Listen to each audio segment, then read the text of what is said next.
বিলম্বের কারণে যে কষ্ট এবং অপেক্ষা আপনাদের প্রহর গুনতে হয়েছে, এই জন্য প্রথমেই করজোরে ক্ষমা প্রার্থনা করে নিচ্ছি।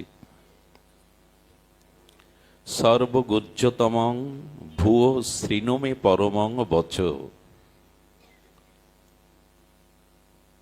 ভগবান বললেন, আমি এই মুহূর্তে তোমাকে পরম অর্থাৎ শ্রেষ্ঠতম, গুহ্য থেকে গুহ্যতম শ্রেষ্ঠ কথাটি বলছি,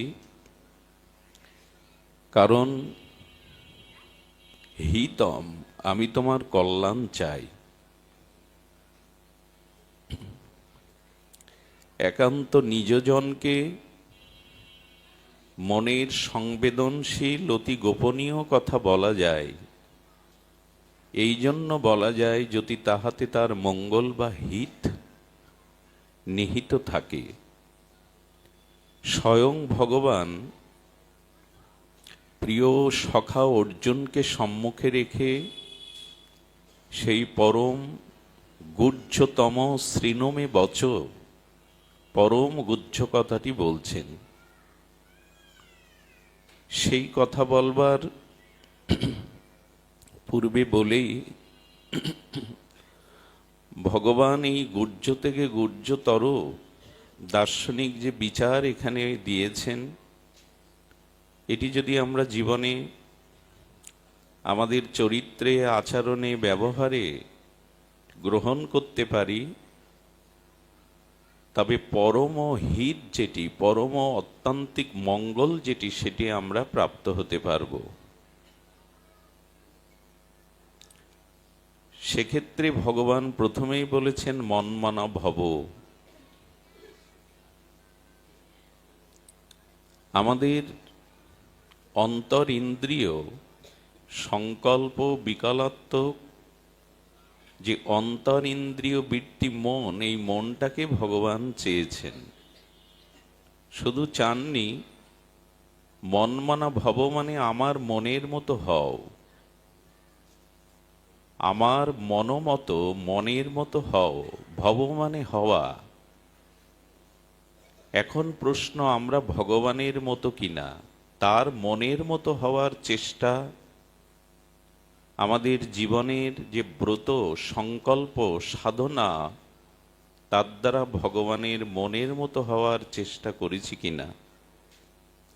দেখুন, ঈশ্বরের মনের মতো না হলে, ঈশ্বরকে মান্যতা না দিলে, শাস্ত্র বলছেন তখনই আপনার আমার জীবনে হিত বা অত্যান্তিক মঙ্গল আমাদের জীবন থেকে সরে যায়। তখনই অভিশাপ, স্খলন, পতন আমাদের জীবনে অবারিত হয়ে যায়। ঈশ্বরের মনের মতো না হয়ে বা তার মনটাকে তাকে অর্পণ বা সমর্পণ না করতে পারলে এবং ঈশ্বরকে মান্যতা না দিতে পারলেই আমাদের জীবনে সর্বোত্তম মঙ্গল থেকে, কল্যাণ থেকে, শ্রেয় থেকে আমরা বঞ্চিত হই না, একরকম পতন হই। খুব ধ্যান দিন। আচ্ছা, আমার দেহ অংশী, অংশী স্বরূপ দেহের হস্তটি হলো অংশ। এখন অংশী যদি অংশকে নির্দেশ করে ইচ্ছার দ্বারা, হাতটা উত্তোলন করো, অংশীর আদেশ অংশ সর্বদা পালন করে। দেহটা চেয়েছে শ্রীমন্দির অঙ্গনে হরিকথার এই মণ্ডপে, হরিকথায় নিকেতনে যেতে। এই জন্য অংশী দেহের অংশ চরণটি এখানে চলে এসেছে।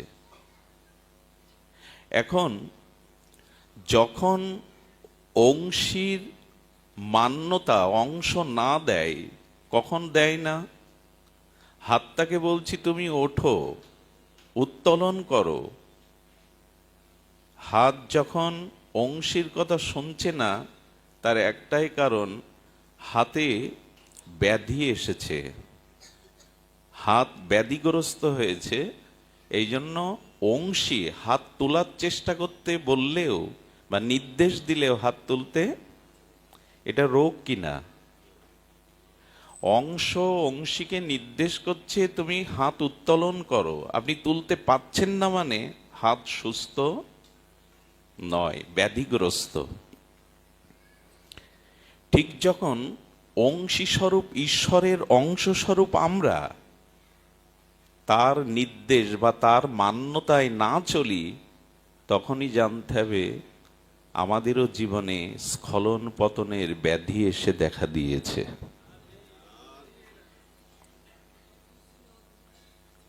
অংশী দেহের অংশ হাত তো আপনার কথাই শুনবে, শুনছে না মানে হাত রোগগ্রস্ত, পক্ষাগ্রস্ত হয়ে গেছে। আমরা কার অংশ? আমরা কার অংশ? ভগবানেরই তো। সে কথা গীতাতেই ভগবান বলছেন, মাময়ী বাংশ জীবলোক জীবভূতা সনাতন। এই জন্য আমরা ভগবানেরই অংশ। দেখুন, পিতামাতা রক্ত ওজবীর্যের দ্বারা আমার এই রক্ত মাংসের প্রপঞ্চ কুড়িয়ে পিণ্ড দিতে পারে, দেহটা দিতে পারে, আত্মা দিতে। আত্মা দেহকে সৃষ্টি করে না দেহ আত্মাকে সৃষ্টি করে? কোনটি? দেহ আত্মা সৃষ্টি করতে পারে না, বরঞ্চ আত্মা সেই অংশী ঈশ্বরের চিৎকন অংশ। আত্মা আমার মধ্যে ধারণ আছে বিধায় দেহটা গঠিত হয়েছে। শিশু মারা গেলে তাকে অক্ষত অবস্থায় মেডিসিন দিয়ে রাখলে সে কিন্তু কিশোর হবে না, যুবক হবে না, ক্রমবৃদ্ধি পাবে না। খুব গভীর মনোযোগ দিতে হবে। অংশ পরমাত্মার অংশ আত্মা, চিৎকন চিদ অনুকন আমাদের আত্মাটাই দেহকে ধরে রাখে। এ দেহ সৃষ্টির পেছনে, আমার চেতনার পেছনে আত্মাই কারণ, দেহ কারণ নয়। এই জন্য মৃতদেহের মধ্যে আজ পর্যন্ত আত্মা প্রবেশ করানো আমাদের ইচ্ছায় গেছে কি?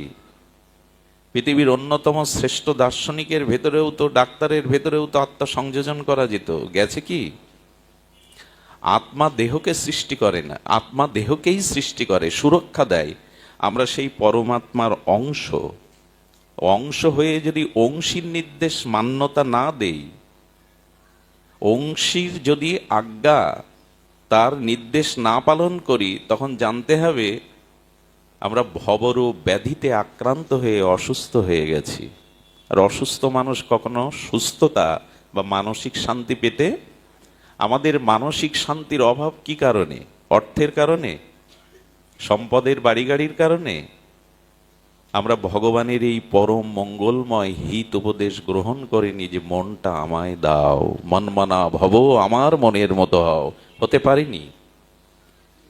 সব থেকে মজার কথা হলো, পৃথিবীতে পরমাত্মা স্বরূপ, পরমাত্মার পরবস্থা সচ্চিদানন্দ আনন্দ স্বরূপ ভগবান ব্যতীত এই মন কাউকে 16 আনা দেওয়া যায় না, নেওয়াও যায় না। খুব ধ্যান দিয়ে শোনোর, এর এক একটি কথা আমাদের জীবনকে দুপা এগিয়ে নিতে সাহায্য করবে প্রগতির দিকে, ভগবানের দিকে। এই পৃথিবীতে, সংসারে কারোর সাথে কারো মনের মিল হয় না, 16 আনা হয় না, দিতেও পারি না, নিতেও পারি না। কেউ পেরেছেন কি এর মধ্যে যে কাউকে 16 আনা মন অর্পণ করতে পেরেছেন, সেও 16 আনা মন আপনাকে দিয়েছে? সম্ভব নয়। কারণ দুগ্ধ এবং শর্করা এটি একসাথে মিশালে বা জাল দিলে মিশে যায়। চিনি এবং দুধ একসাথে প্রজ্বলিত অগ্নিশিখাতে কিছুক্ষণ জাল দিলে কি হয়? মিশে যায় কিনা? যায় কিনা? কিন্তু দুধের উপরে এক টুকরো পাথর দিয়ে যদি জাল দেন 200 বছর, মিশবে কি? কারণ দুধ এবং শর্করা, চিনি সজাতীয়, দুটোই মিষ্টি, সজাতীয়, ওটা মিশবে। কিন্তু পাথর আর দুগ্ধ বিজাতীয়, এটা জাল দিলেও, প্রক্ষালন করলেও।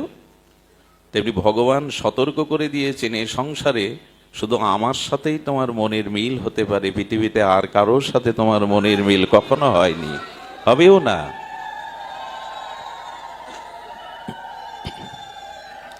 এজন্য একটু ধ্যান দিন, যখনই আমরা ঈশ্বরের ইচ্ছার সাথে বিরোধ করি, খুব মূল্যবান দার্শনিক বিচার করা হয়েছে, খুব ধ্যান দিয়ে শুনুন।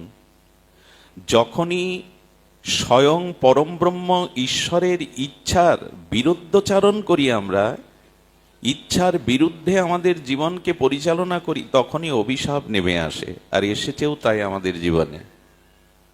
আচ্ছা, তার ইচ্ছাটা কি একবার জানতে চেষ্টা করেছেন? আমাকে যিনি সৃষ্টি করলেন, এই অনন্ত সুন্দর ব্রহ্মাণ্ড আমার জন্যই রচনা করলেন, এই আনন্দ যজ্ঞে আমাকে নিমন্ত্রণ করলেন, এই জগতের আনন্দ যজ্ঞে আমার নিমন্ত্রণ করলেন উনি, আমাকে যে গড়লেন, আমি তার ইচ্ছাটা একবারও মনের দ্বারা জানতে চেষ্টা করেছি তিনি আমার কাছে কি চান?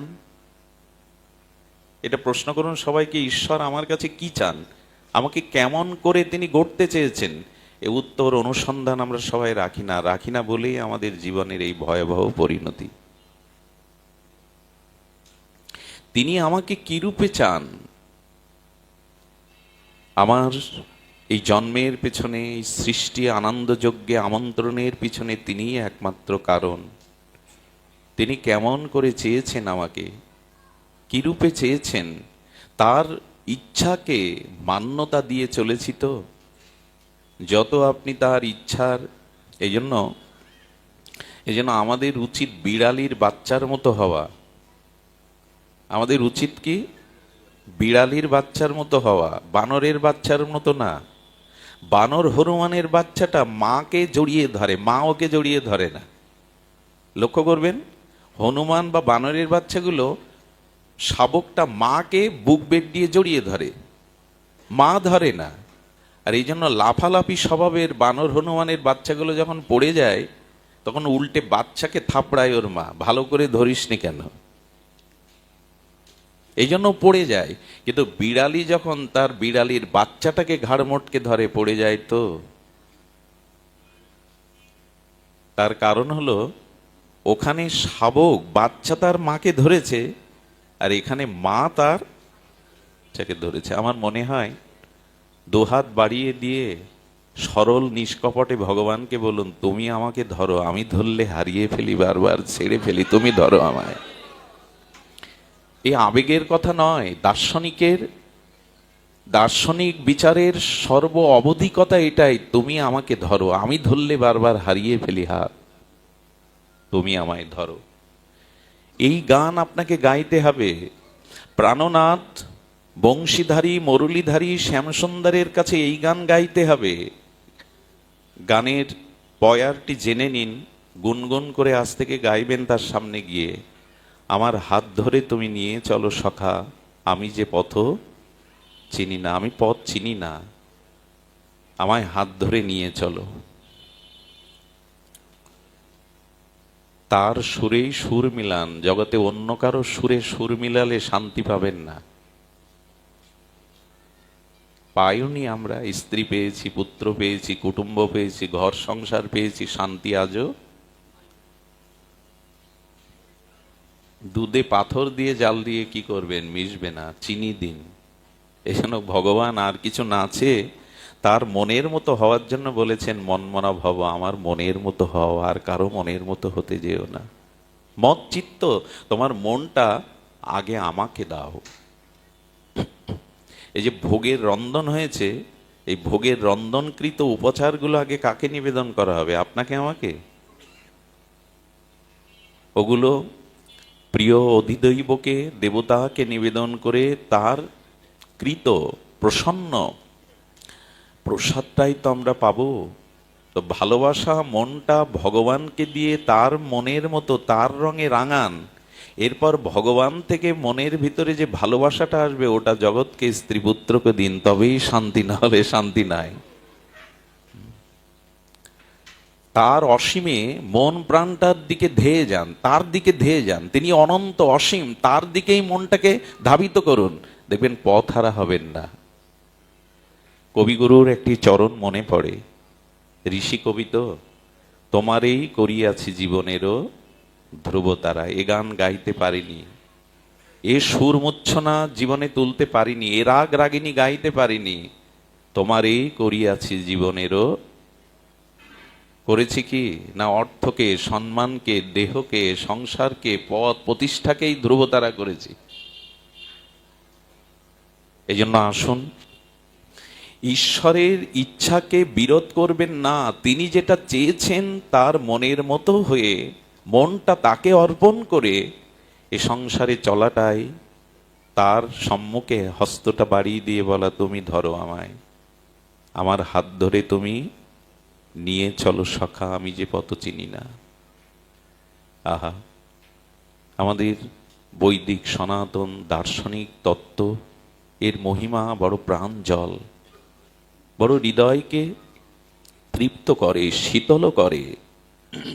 এই জন্য ঈশ্বরের, আচ্ছা, ঈশ্বরের ইচ্ছার বাইরে আমরা কখন চলে যাই? ধ্যান দিয়ে শুনছেন কি?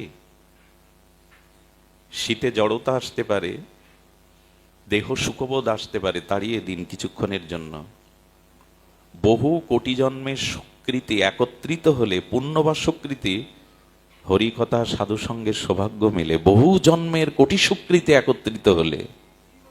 এই জন্য এটাকে যেন আমরা হেলায়, অবহেলায়, অলসতায়, জড়তায় হারিয়ে না ফেলি। কাউকে যদি আসার প্রতীক্ষা করতে হয় কোনো প্রিয়জনের, তবে প্রতীক্ষায় থাকুন, ঘুমিয়ে পড়বেন না। ঘুমিয়ে পড়লে কুঞ্জ দুয়ার হতে হয়, তো প্রিয় এসে ফিরে যেতে পারে, যার জন্য এলাম সে তো ঘুমিয়ে।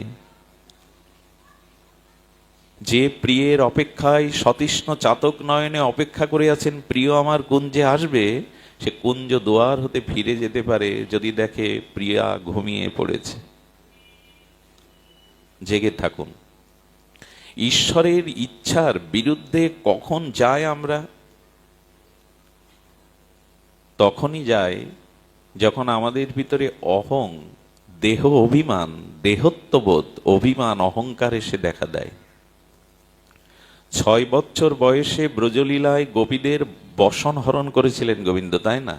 এ নিয়ে অনেকেই কটূক্তি করে, কৃষ্ণ গোপীদের বসন চুরি করেছে। 6 বছর বয়সের ব্রজনন্দন, কিন্তু এ কথা কেউ বলে না 16 বছরের যুবক কৃষ্ণ সতী দ্রৌপদীকে বস্ত্র জুগিয়েছেন।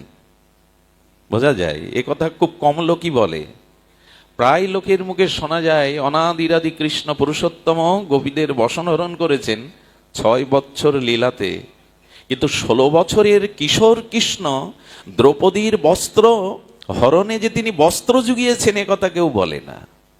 আমাদের তো দোষ দেখায় স্বভাব, সেটা ভগবানের চরিত্রেও, দিব্য লীলাতেও। তো গোবিন্দ বসন চুরি করলেন কেন জানেন? আসলে বসনটা বাসনা ধরুন। গোবিন্দ বললেন, এই দেহ সুখের বাসনা থাকলে আমাকে পাওয়া যায় না। পতিরূপে চেয়েছে তো, একান্ত প্রিয় রূপে চেয়েছে তো, আমার কাছে আসতে গেলে বাসনাটা আমি আগে নিয়ে নিই। এই বাসনাটাই, দেহ অভিমানটাই, দেহে আবেশটাই তার ইচ্ছার থেকে দূরে সরে যাওয়া। তার মনের মতো থেকে আমরা তার মনের বিরোধ ভাবে চলা। বোঝাতে পারলাম না, সে অভিজ্ঞতা অনুভূতি তো নাই আমার, ভজনও নাই, কি করে বোঝাবো? যখনই স্বাতন্ত্র কামনা আসে আমার, স্বাতন্ত্র কাম মানে, কামনা মানে ইচ্ছা, কামনা মানে ইচ্ছা, ইচ্ছাটাকেই কামনা। তো গোবিন্দ বললেন, স্বাতন্ত্র ইচ্ছা বা স্বাতন্ত্র কামনা আনলেই তুমি আমার থেকে দূরে সরে যাবে। কামনা 2 প্রকার, একটু ধ্যান দিন। কামনা 2 প্রকার। সেটি হলো মালতীর মালাগাতি পরাবো দোহার গলে, এটা কামনা না, ইচ্ছা না? মালতীর মালা গেথে চন্দন চর্চিত করে যুগলের গলে পরাবো রাধা মাধব, এটা কামনা কিনা? এটা কামনা। বলছেন এই কামনা থাকুক, কিন্তু আমি আমার প্রিয়ার গলে মালা পরাবো কামনা বাসনা চরিতার্থের জন্য, রক্ত মাংসে পিণ্ডের গলে, এ কামনা আর এ কামনা এক হবে কি? আমি শ্রাবণ পূর্ণিমায় ফুল্ল ফুলদলে যুগল মাধব মাধুর্য মূরতি রাধা মাধবকে বসে দোল দেব, ফুলো দোলনায় দোদুলো দোলনায় শ্রাবণী পূর্ণিমায় যুগলকে আমি দোল দেব, এই ইচ্ছাটা, আর আমি আমার কামনা বাসনার এই দেহাবেশ নিয়ে এই রক্ত মাংসের কামনাসক্ত জীব যদি তার প্রিয়াকে নিয়ে দোল খাওয়ার ইচ্ছা করে, দুটোই তো ইচ্ছা। ভগবানের প্রীতির জন্য, আত্ম কল্যাণের জন্য, আত্মতৃপ্তির জন্য ভগবানের আনন্দ দেওয়ার, সুখ দেওয়ার ইচ্ছাটাই প্রকৃত কামনা। এ কামনা থাকুক, এ কামনা নষ্ট করবেন না। কিন্তু ভগবানের সুখ ব্যতীত, তার প্রীতি ব্যতীত যখন সুখটা আমার দেহভোগের জন্য, আমার নিজ সুখের জন্য, এই রক্তমাংসের পিণ্ড পচা গলা রক্তমাংসের দেহভোগের জন্য কামনা আনি, তখন সেই কামনাটার নাম হয় স্বাতন্ত্র কাম। শব্দটা বড় মাধুর্য শব্দ দিয়েছেন ঠাকুর মশাই, নরোত্তম ঠাকুর, স্বতন্ত্র কাম। অর্থাৎ তোমার ভোগের জন্য যে ইচ্ছাটা জাগলো তার নাম স্বতন্ত্র কাম। আর প্রিয় পরমকে সুখ দেওয়ার জন্য মনে যে ইচ্ছাটা জাগলো এরই নাম প্রেম। একটা ওঠায়, একটা নামায়, একটা নর্দমা দূষিত কদর্য প্রদূষিত জল, আর একটা হলো গঙ্গাবাড়ি। ভগবানের সেবার ইচ্ছাটা, তাকে সুখী করবার ইচ্ছাটা পূর্ণিমা, আর আমার দেহভোগের ইচ্ছাটা ঘোর অমানিসার অন্ধকার। আমার দেহভোগের কামনাটা এ সংসারে পুতি দুর্গন্ধময় নর্দমার প্রদূষিত জল, আর ভগবানকে সেবার ভাবনাটা হলো শুদ্ধ গঙ্গাবাড়ি। আমার দেহভোগের কামনাটা জরাজীর্ণ লোহা, ভগবত সেবার কামনাটা হলো সুবর্ণ সোনা। দুটোই ইচ্ছা, দুটোই ইচ্ছা। কবে বুঝবো আর? আত্মেন্দ্রিয় প্রীতিবাঞ্ছায় ত্যাগ করে কৃষ্ণেন্দ্রিয় প্রীতিবাঞ্ছাটা কবে বুঝবো? তবে বিশেষ সাধু কৃপা না হলে এটা বোঝা, মহৎ সঙ্গ না হলে, ভাগবত অনুভূতি হৃদয়ে না জাগলে, কোনো মহতের অনুভববেদ্য ভজনানন্দী কোনো শুদ্ধ মহাপুরুষের শুভ দৃষ্টি আমার প্রতি না পড়লে, তাদের শুভ আশীর্বাদে এগুলো জানা যায়। এগুলো জানা যায়, এগুলো সহজে জানা যায় না। এই জন্য বললেন ইষ্ট ভসিমে দৃঢ়মিতি তত বক্সামি হিতম। আমি তোমার হিত চাই, আমি তোমার কল্যাণ চাই। এই জন্য তুমি অহং এনো না, স্বাতন্ত্র কাম এনো না। স্বাতন্ত্র কাম যদি আছে, নিজ দেহভোগের ভাবনা যদি তোমার আসে, তখনই আমরা ঈশ্বরের ইচ্ছার বিরোধ করে ফেলি। ঈশ্বরের ইচ্ছার বিরোধ কখন করি?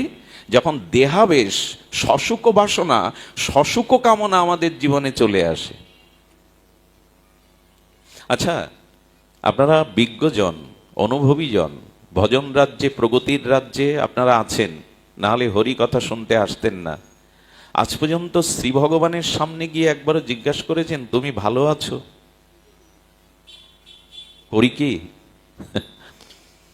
আরে বাইরে যেটা করি না, আপনি ভালো আছেন তো, আমি ভালো আছি, তুমি ভালো আছো তো, সব ডাহা মিথ্যা কথা। কেউ ভালো নেই, ফর্মালিটি মেনটেন না কি বলে যেন, আমি তো মূর্খ জানি না।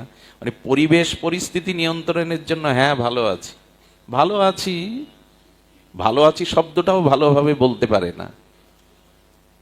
ভগবানকে জিজ্ঞেস করেছি তো তুমি ভালো আছো তো, তুমি কুশলে? এই প্রশ্ন একদিন একজন করেছিলেন গোবিন্দের কাছে। ইনি হলেন নারদ। প্রভু তুমি কুশলে আছো তো, ভালো আছো তো? ভগবানের কাছে গিয়ে জিজ্ঞাসা করবেন কিছু কথা। আচ্ছা, আপনি যে ভোগ রাগ দিলেন ভগবানকে, প্রতিদিন তো ফুল মালা চন্দন নির্মাল্য ভোগাদি দেন, উনি গ্রহণ করেছেন কিনা জিজ্ঞাসা করেছেন কোনোদিন?